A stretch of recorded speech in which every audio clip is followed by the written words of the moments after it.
Hello દોસ્તો, કેમ છો? હું છું તમારો દોસ્ત MJ ગુજરાતી. સ્વાગત કરું છું તમારા બધા પરિવારનું આજના આપણા નવા વિડીયોમાં. પહેલાં તો આપણે તમારા બધાનો ખૂબ ખૂબ આભાર કે તમે લોકો ઘણો જ આપણા વિડીયોને સપોર્ટ કરી રહ્યા છો. સાથે સાથે ફિલ્મ ડિરેક્ટર એટલે કે જીતુભાઈ પંડ્યાનો પણ ખૂબ ખૂબ આભાર માનીશું કે આપણા વિડીયોને પોતાના સોશિયલ એકાઉન્ટ એટલે કે ફેસબુક ઉપર પણ પોતે શેર કરેલો છે. તે બદલ આપણે જીતુભાઈનો પણ આભાર માનીશું અને સાથે સાથે સુપરસ્ટાર વિક્રમભાઈનો પણ આભાર માનીશું કે તે પણ આપણા દરેક વિડીયોમાં કોમેન્ટ કરતા હોય છે. એટલે બંને સ્ટારને આપણા દિલથી થેન્ક યુ કહીશું અને ખૂબ ખૂબ ધન્યવાદ કહીશું. વાત કરવી છે આજે ફિલ્મો વિશે. આપણા દરેક વિડીયો ફિલ્મો વિશે જ હોય છે, પણ વાત કરવી છે આજે એવી કેટલીક ખોવાઈ ગયેલી ફિલ્મો વિશે જે ફિલ્મોની માંગણી મારા તરફથી તો ઠીક છે, પણ યુટ્યુબ ઉપર જોનારા દરેક દર્શક મિત્રોની બહુ ફરિયાદો છે કે આ ફિલ્મો હજુ સુધી આવી નથી. એવી ઘણી બધી ફિલ્મો છે જેની માંગણી પ્રેક્ષકો દ્વારા થઈ રહી છે. નિર્માતાઓને વિનંતી છે કે ફરી રિલીઝ ના કરી શકો તો પણ તેને આવી ફિલ્મોને દિવાળી અથવા તહેવારોમાં રિલીઝ કરો. જોજો એપ્લિકેશનમાં આપી દો અથવા યુટ્યુબ ઉપર રિલીઝ કરી દો. આપણે એક નાનકડો વિડીયો બનાવ્યો હતો જેમાં આપણને વાત કરી હતી કે કઈ કઈ ફિલ્મો લોકોને જોવી ગમે છે, કઈ કઈ ફિલ્મો ફરી રિલીઝ કરવી જોઈએ. એમાં ઘણી બધી કોમેન્ટો આપણને આવી હતી જે આપણે સ્ક્રીન ઉપર બતાવી પણ રહ્યા છીએ. પણ આ ફિલ્મોમાં ઘણી બધી ફિલ્મો એવી છે જે હજુ સુધી ક્યાંય દેખાઈ નથી, જે રૂપેરી પડદા ઉપર આવી હતી અને બ્લોકબસ્ટર થઈ ગયા પછી દેખાઈ નથી. એમાંની એક મલ્ટી સ્ટાર ફિલ્મ હતી જે 20 ઓક્ટોબર 2017માં આવેલી હતી. 2 કલાક ને 30 મિનિટની આ ફિલ્મ હતી જેમાં મહાન 4 સિંગર કલાકારની ભૂમિકામાં હતા. ફિલ્મનું નામ હતું લોહીની સગાઈ અને ડિરેક્ટર હતા જેના મયુર મહેતા સાહેબ. આ ફિલ્મના કલાકારોમાં જોવા જઈએ તો રાકેશ બારોટ હતા, રોહિત ઠાકોર હતા, જિગ્નેશ કવિરાજ હતા અને સાથે સ્વર્ગસ્થ જગદીશભાઈ ઠાકોર પણ આ ફિલ્મમાં જોવા મળ્યા હતા. નિર્માતા શાયદ આ ફિલ્મના પરિપરમાર હતા અને જે આ ફિલ્મમાં હિરોઈનનું પાત્ર પણ તેઓ ભજવી ચૂક્યા હતા. એક્શન ડ્રામા ફિલ્મ હતી જે હજુ સુધી એક જ વખત પડદા ઉપર આવી છે. તે વખતે ચાલી હતી સરસ, કારણ કે 4 એક્ટરો એક સાથે પડદા ઉપર આવ્યા હતા, એટલે તે વખતે ઘણી આ ફિલ્મ ચાલી હતી. પણ પછી હજુ સુધી કોઈ જગ્યાએ પણ તે ફિલ્મ આપણને દેખાઈ નથી. તો નિર્માતાને વિનંતી હશે કે આ ફિલ્મના રાઇટ્સ જો હોય તો તમે યુટ્યુબ ઉપર ચડાવો.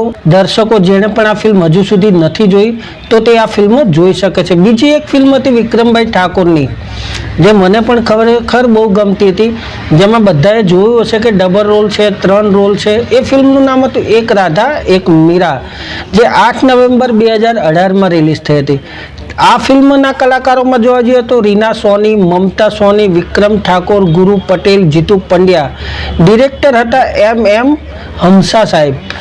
આ પણ હજુ ફિલ્મ યુટ્યુબ ઉપર કે કોઈ પણ ડિજિટલ પ્લેટફોર્મ ઉપર હજુ સુધી આવી નથી અને આની માંગણી તો ગયા દિવાળી રિલીઝમાં પણ લોકોએ કરી હતી અને આ દિવાળીએ પણ લોકો માંગી રહ્યા છે કે આવી ફિલ્મ કોઈ દિવાળી ઉપર રિલીઝ કરો પ્લેટફોર્મ ઉપર તો દર્શકો એનો પણ આનંદ લઈ શકે. અને ત્રીજી ફિલ્મ છે કોણ પારકા કોણ પોતાના. સ્વર્ગસ્થ હરસુખભાઈ પટેલની આ ફિલ્મ હતી જે 2 કલાક ને 50 મિનિટની આ ફિલ્મ હતી. 11 ઓગસ્ટ 2022માં રિલીઝ થઈ હતી. આ ફિલ્મ પર સામૂહિક પરિવાર સાથે બેસીને જોવાલાયક ફિલ્મ હતી. હર્ષુખ કાકાનો એક ખાસ અંદાજ હતો કે દરેક દિવાળી પર એક ફિલ્મ તો 100% બનાવતા હતા અને એમાંની એક આ ફિલ્મ હતી જેમાં વિક્રમ ઠાકોર, પ્રિનલ ઓબરોય, હિતેશ રાવલ, પ્રશાંત રાઠોડ, સની ખત્રી, જીતુ પંડ્યા અને જયમિની ત્રિવેદી આમાં ખાસ ભૂમિકા ભજવી હતી. તો આ 3 ફિલ્મો એવી હતી જેની દર્શકો પ્લેટફોર્મના માધ્યમ ઉપર પણ જોવા માટે અત્યારે માંગણી કરી રહ્યા છે. તો નિર્માતા સુધી જો આ વિડીયો પહોંચતો હોય તો પ્લીઝ આમાંથી કોઈ એક ફિલ્મ આ તહેવારોમાં રિલીઝ કરો. તો સિનેમામાં જે રિલીઝ થવાની છે તેની સાથે ઘરે પણ પોતાના ઘરે એક ચેનલ દ્વારા પણ લોકો આ ફિલ્મનો આનંદ તહેવારોમાં માણી શકે. હવે વાત કરીએ રિલીઝ ફિલ્મની, તો આપણી કોમેન્ટમાં પણ ઘણી બધી રિલીઝની માંગણીઓ આવતી હોય છે. જેમાંથી સૌથી વધારે ફિલ્મ તો જૂનામાં જૂની ઉપેન્દ્ર ત્રિવેદી એટલે સમ્રાટ અભિનય સમ્રાટ કહેવાતા હતા.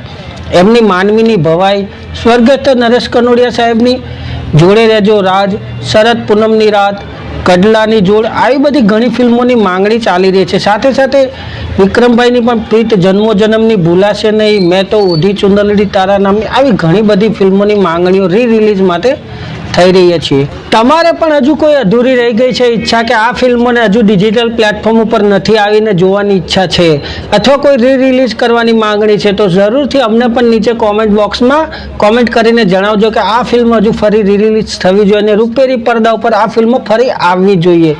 તો અમને જરૂરથી કોમેન્ટ કરજો તાકી અમારો વિડીયો અમે નિર્માતા સુધી પહોંચાડી શકીએ અને તમારી માંગણી ત્યાં સુધી પહોંચાડીએ. બસ ફરી મળીશું કંઈક નવી જ અપડેટ સાથે. ત્યાં સુધી જય હિન્દ, જય ભારત.